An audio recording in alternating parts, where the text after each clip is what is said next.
Bonjour et bienvenue dans ce nouveau Dolaire Hebdo. Au programme de cette semaine, votre avis sur votre télévision locale, Télé Dolaire bien sûr, un reportage sur le bilinguisme et la désinstallation des décorations de Noël à Masevaux. On fera ensuite un petit détour chez les champions du solaire, nos voisins fribourgeois. Le tout sans oublier bien sûr les actus et l'agenda. Tout de suite après Dolaire Hebdo, vous retrouverez le Dolaire Live qui a été tourné à la Grange Burclay où nous avons rencontré le groupe Ratalanham.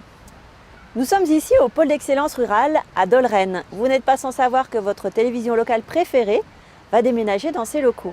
L'occasion pour nous de partir sur de nouvelles bases et quoi de mieux justement que de partir à la pêche aux idées.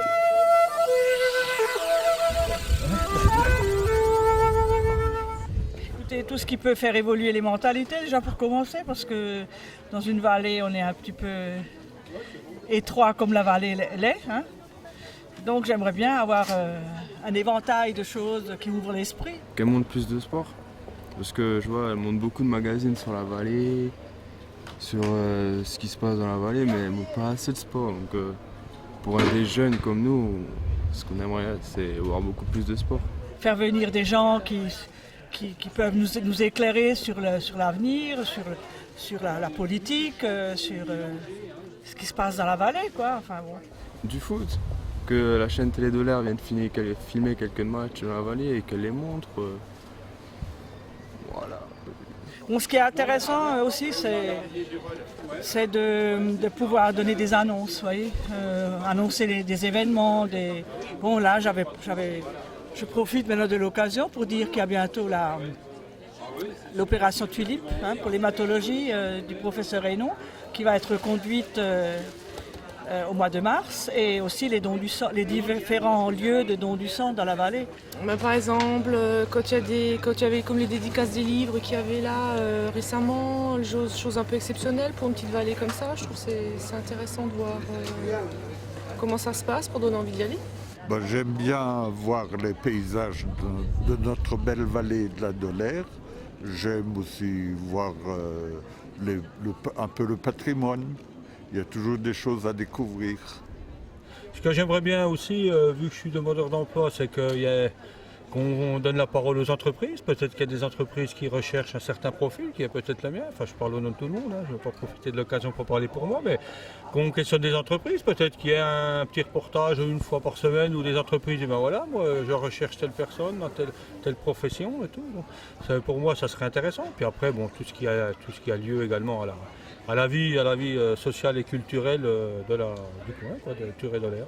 Je pense que ce qui intéresse les gens, c'est ce qu'ils vivent eux, donc c'est que ce soit au niveau des associations, des rencontres sportives, les expositions, tout ce qui touche à eux finalement, c'est leur vie.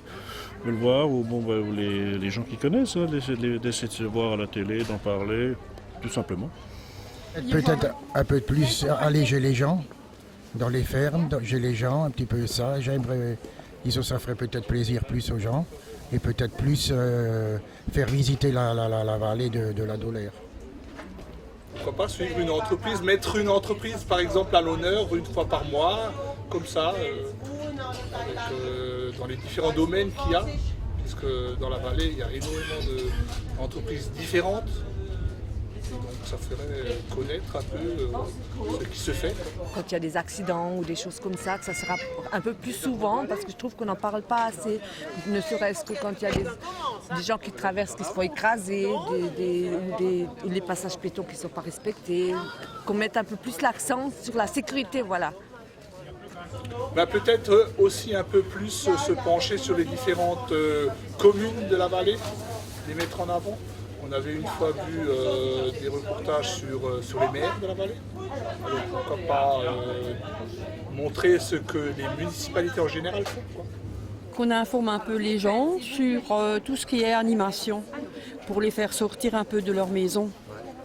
Mais que ce soit très convivial et puis les informer du jour, de ce que ça leur coûtera. Et puis voilà, pour les faire venir, pour les faire sortir surtout.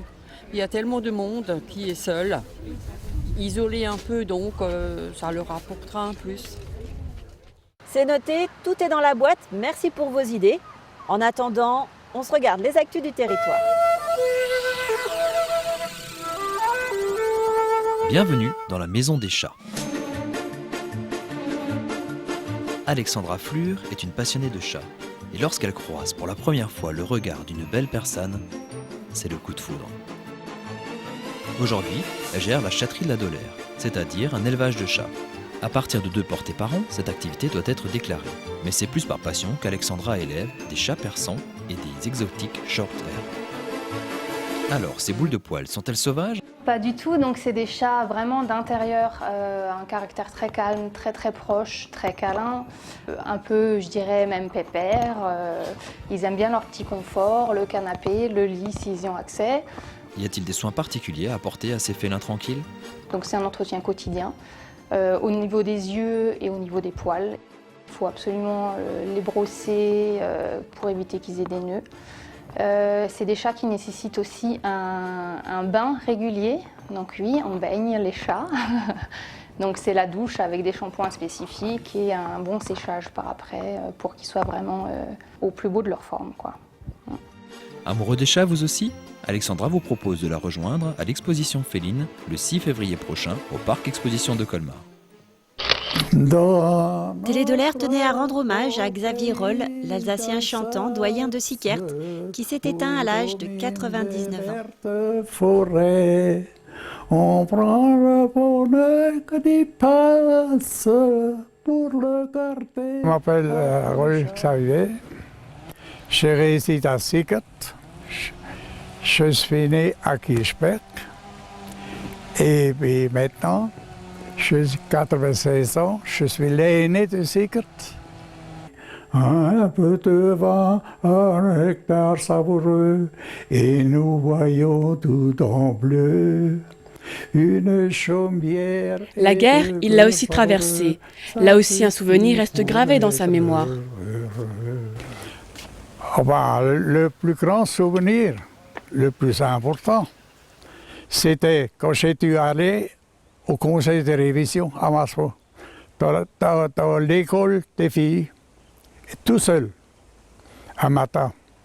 Et c'est M. Pilstein qui m'a appelé. Il m'a donné une lettre pour donner à ce monsieur qui était là pour me prendre, pour faire le conseil de révision. Un Allemand, naturellement. Alors, je lui ai donné la lettre. Je ne savais pas ce qu'il y avait dedans. Je ne savais pas ce qu'il y avait dedans.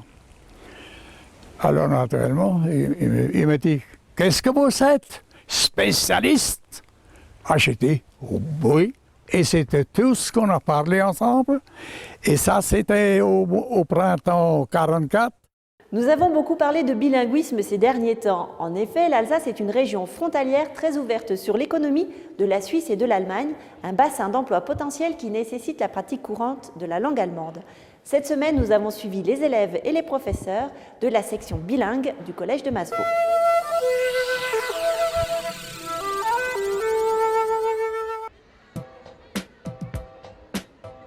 L'Alsace mène une politique volontariste en faveur du bilinguisme. L'allemand peut s'apprendre dès la maternelle. Cette année, les élèves de la vallée de la Dolère ayant choisi la filière bilingue au primaire sont arrivés au collège. Une nouvelle section pour leur permettre de continuer cet apprentissage a été créée au collège de Masseau. Und du, bist du stumm geworden? Bitte, noch einmal, aber schön. C'est quelque chose que nous avons souhaité vivement. Il nous semblait un grand gaspillage de ne pas poursuivre cet engagement financier de l'enseignement des langues à l'école primaire et c'était vraiment un vif souhait de la part de l'établissement. Intégrer la section bilingue est un plus pour les élèves qui s'adresse à tous les enfants. C'est une manière naturelle d'apprendre les langues. Avec ma maman, on va souvent, enfin pas souvent, mais des fois en Allemagne. Alors si elle ne comprend pas, je peux lui traduire. Pour mieux communiquer avec mon cousin qui est allemand. Ce n'est pas un privilège réservé à une élite. N'importe quel enfant peut entrer dans une section bilingue, quel que soit son milieu social. Et ça, cet aspect-là me plaît beaucoup. Viele ce ne sont pas des élèves brillants, ce n'est pas une élite que l'on a dans cette section. Je crois que c'est important de le dire aux parents. Ce sont des élèves, de bons élèves, mais des élèves moyens qui doivent aussi travailler beaucoup pour réussir. Et s'ils réussissent, c'est parce qu'ils travaillent. Je crois que c'est important de le dire. Mais ceci est vrai pour toutes les autres sections. Il faut travailler pour réussir. Je pense que c'est des élèves qui doivent travailler peut-être un petit peu plus quand même, hein. Notamment dans le cours de langue allemande où le niveau est quand même assez exigeant. Donc il faut que chacun s'investisse pas mal.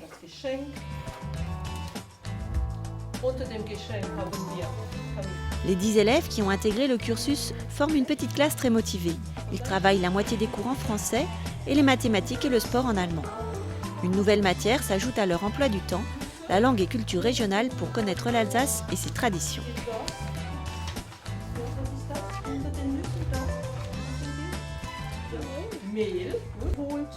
L'objectif de ces classes bilingues, c'est de rentrer dans une section ABIBAC qui existe sur Mulhouse pour faire un bac franco-allemand.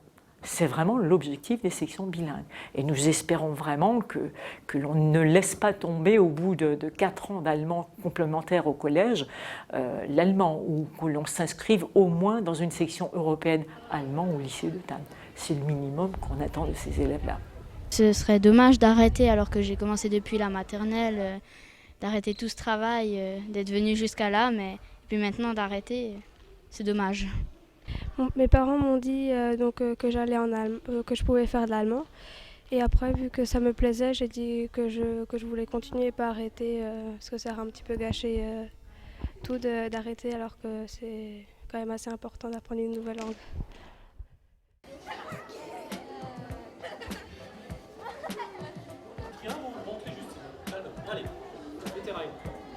La maîtrise de l'allemand permettra aux jeunes Orinois d'élargir leur horizon, notamment en matière de recherche d'emploi.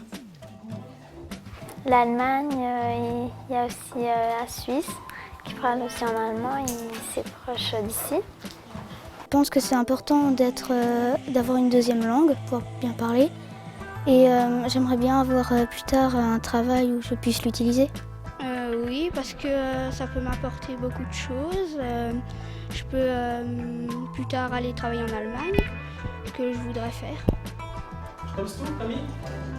À Masevaux, outre les professeurs d'allemand, ce sont les professeurs de maths et de sport qui enseignent leur discipline dans cette langue. Le choix des professeurs se fait sur la base du volontariat et de leur bon vouloir. Et c'est vraiment un investissement personnel. Par conviction aussi que c'est un plus pour des enfants d'avoir une formation bilingue très facile, habitant quand même relativement près de la frontière. Disons que j'ai été dialectophone étant enfant, donc je pratique un petit peu la langue allemande quand même. J'avais quelques facilités avec l'oreille en tout cas pour l'allemand, mais c'est vrai que pour l'enseignement des mathématiques, j'étais pas forcément préparé. Mais j'ai quand même accepté sur le principe parce que je me suis dit que c'était un challenge intéressant. Je me débrouille, je traduis mes propres exercices, je fais un certain nombre de choses. Donc c'est vrai que c'est un surcroît de travail pour moi, mais en même temps, c'est vrai que c'est intéressant. Ça m'offre aussi des conditions de travail qui sont sympathiques avec ce petit groupe d'élèves, d'autant que là, ils ne sont pas très nombreux. Donc c'est des conditions de travail tout à fait sympathiques. Quelque part, ça me fait plaisir de réacquérir un niveau meilleur dans cette langue, voire peut-être bientôt, dans quelques années, d'être à peu près bilingue. C'est un peu le défi que je me suis lancé.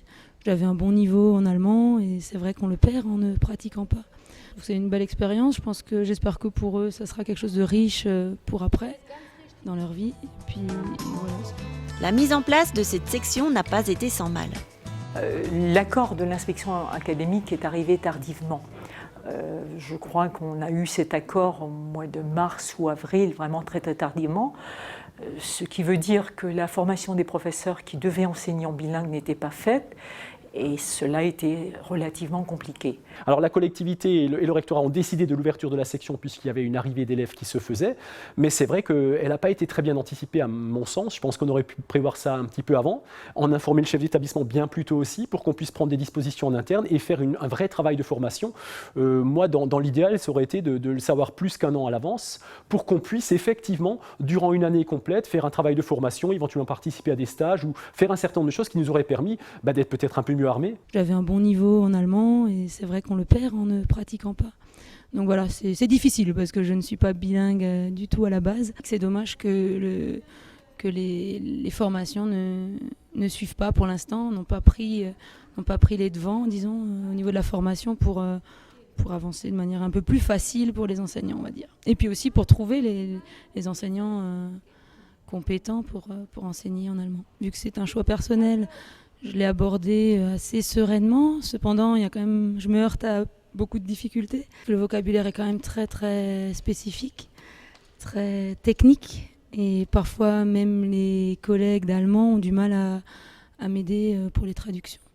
Je dirais que même pour moi, parfois c'est une difficulté. Le vocabulaire, je suis obligé de le retravailler.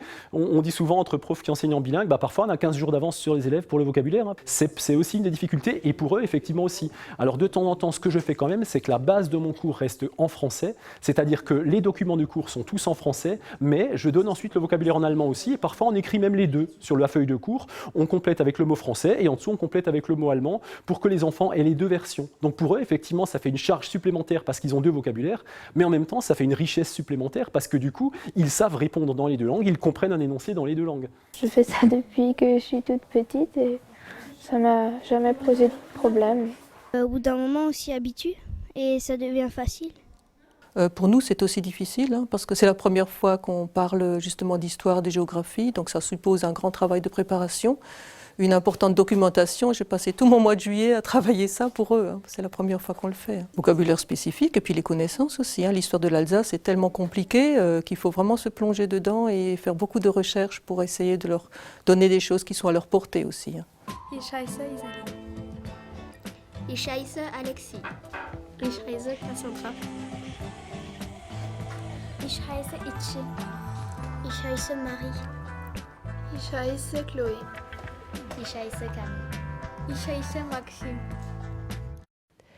Depuis le 14 janvier, les agents de la ville s'affairent un petit peu partout. C'est le moment d'enlever les décorations de Noël. Tout y passe, les sapins, les crèches et les illuminations. Ilona Bonjean est partie à la rencontre d'Olivier et Alain. Et là, c'est vertige et humour garanti.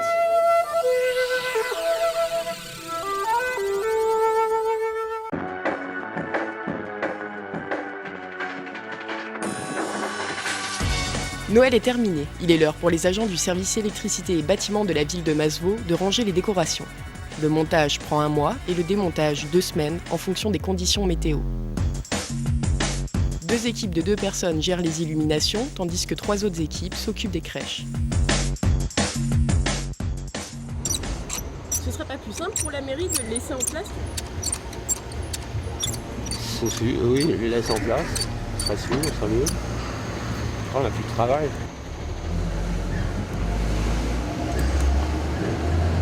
Alors après, c'est un côté esthétique. Tout l'été, avec les décos de Noël, on n'a plus cette magie de Noël du 24 décembre, quoi. On les verrait toute l'année.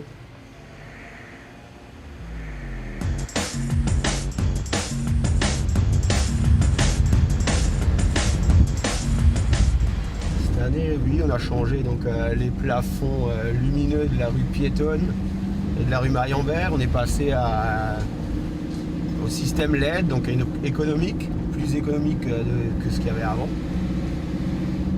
Voilà, c'est en gros les seuls changements qu'il y a eu cette année.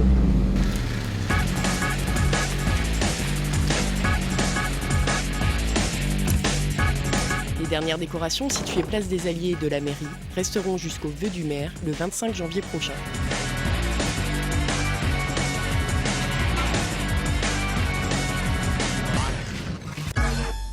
Une fois qu'on a terminé de ranger nos décos de Noël, c'est Pâques qui va approcher.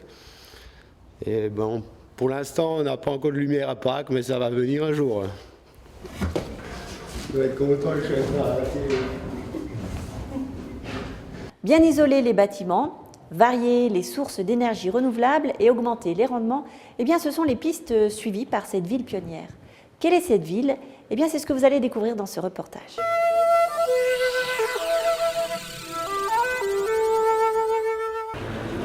À une centaine de kilomètres de Masevaux, en Allemagne, se trouvent les champions du solaire. Ici, on se revendique capitale de l'environnement. En témoignent les nombreux prix et titres obtenus par cette ville. Nous sommes à Fribourg, 219 000 habitants, 30 000 étudiants. Une ville qui connaît une économie florissante autour du tourisme et des services. En 1975, la population fribourgeoise s'oppose vivement à l'utilisation de l'énergie électrique issue du nucléaire. Tandis qu'en France, en 1977, on ouvre la centrale nucléaire de Fessenheim. À partir de 1986, la ville de Fribourg mène une politique visant à réduire sa consommation énergétique. Elle soutient ainsi de nombreux projets innovants dans l'énergie solaire. La Villa Héliotrope, le quartier Vauban, le restaurant du personnel du CHU, la foire exposition, le stade de foot et bien d'autres projets qui ont permis à la ville d'obtenir la 4e place au championnat de l'énergie solaire. Enquête sur ce business énergétique. Notre voyage commence en compagnie d'une délégation de la communauté des communes de la vallée de la Dolère et du Sulzbach. Elle répond à l'invitation d'Électricité de France, service des collectivités, afin de découvrir le mode de fonctionnement original de la ville de Fribourg. Après une rapide présentation débat de la politique environnementale de la ville, direction le quartier Vauban. C'est un quartier pionnier et novateur. Découverte d'un lotissement construit avec l'objectif d'un bilan énergétique positif. Ils peuvent entrer dans la maison. Donc on gagne de l'énergie. Ici, le mètre carré se loue entre 8 et 10 euros. Mais seulement 25% de ces logements sont destinés à la location. Autre élément qui semble avoir disparu du paysage urbain, la voiture. La ville de Fribourg compte environ 35 voitures pour 100 habitants, ce qui est déjà honorable. Le quartier Vauban descend cette moyenne à 16 voitures pour 100 habitants. Il y a cette conception d'une ville avec un rythme un peu freiné, avec une qualité de vie, quoi. Tout ça est bien pensé à ce que les gens refusent de prendre une voiture pour aller à l'hypermarché, remplir la voiture avec tout ce qu'ils ont besoin et créer du trafic. Plutôt rapprocher les produits de l'habitat, faire des marchés, des circuits courts, et ça a fonctionné bien à Fribourg. Comment répondre à une demande toujours croissante de nouveaux logements et poursuivre une politique écologique raisonnée ? Fribourg semble avoir trouvé la solution en proposant la construction de maisons passives en version collective. La maison passive est une maison tellement bien isolée à ce que ça ne consomme pas plus qu'un certain nombre de calories en chauffage par an, par mètre carré. Là où la ville est propriétaire du terrain, on ne va construire que des maisons passives. Parce que la ville a vu, il y a des buts assez ambitieux, diminuer les émissions CO2 40% d'ici 2030. Et pour arriver à ce but-là, il faut aller concrètement faire une meilleure isolation, soit des bâtiments existants en réhabilitation, soit des bâtiments neufs. Au pied des immeubles, les habitants investissent les lieux et construisent des espaces de jeu pour les enfants, et même des fours à pain collectifs. Mais de plus près, cette politique énergétique comporte aussi ses points faibles. Un manque de recul évident sur certaines technologies pose encore des interrogations. Les panneaux photovoltaïques seront-ils toujours rentabilisés au bout de 10 ans ?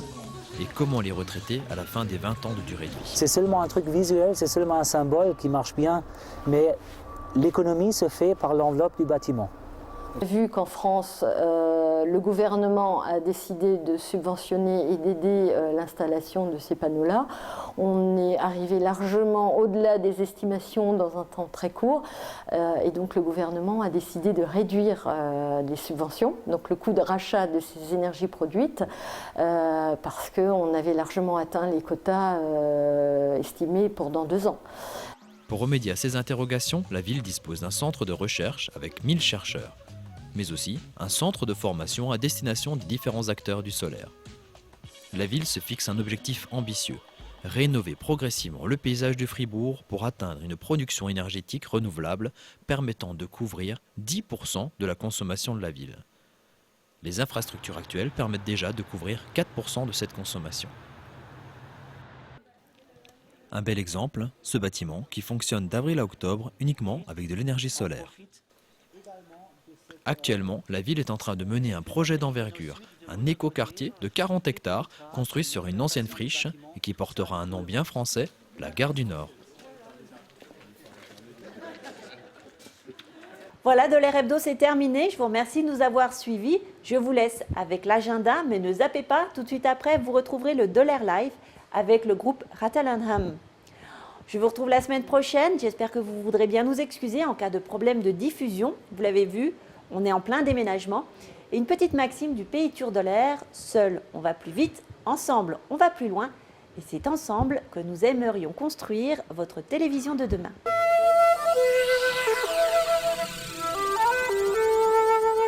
Théâtre à Cévennes, Théâtre in Seva, Le Dindon de Feydeau, Hirsch, Fuchs und Wolf von Armand Laurent.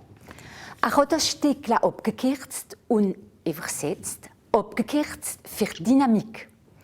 Hirsch, Fuchs und Wolf, das ist für Jäger, hat mir aber gesagt. Nein, nichts zu tun mit Jäger. Quoique, der Herr Fuchs und der Herr Wolf sind Mädchenjäger. Schirzlerjäger, wie die sagen. Und da gibt es drei Vivre, ehrliche Vivre. Und andere. Ich verrate nicht mehr. Die erste Vorstellung findet statt in Seva in der Salle Polyvalente am Holver Ninazova am 29. Januar. Und der erste sind als weniger Leute, also sehe ich es besser und höre es besser. Und wir kennen es schon.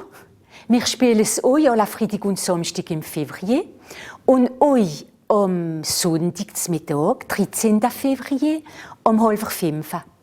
Autobusfahrt von Niederbornhaupt auf Seva, es ist gratis. Aber wir müssen näher einschreiben an der Reservation am 0389 82 01 81 alle Mittwoch und Freitag zu Seva vom 19 Uhr bis 21 Uhr.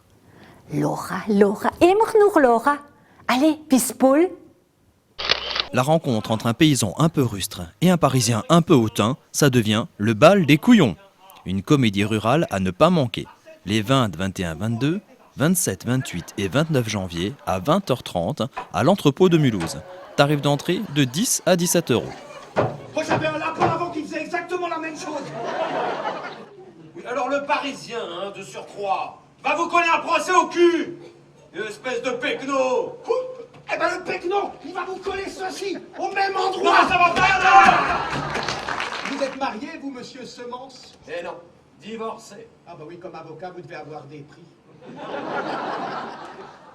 Il y a des fantômes chez vous.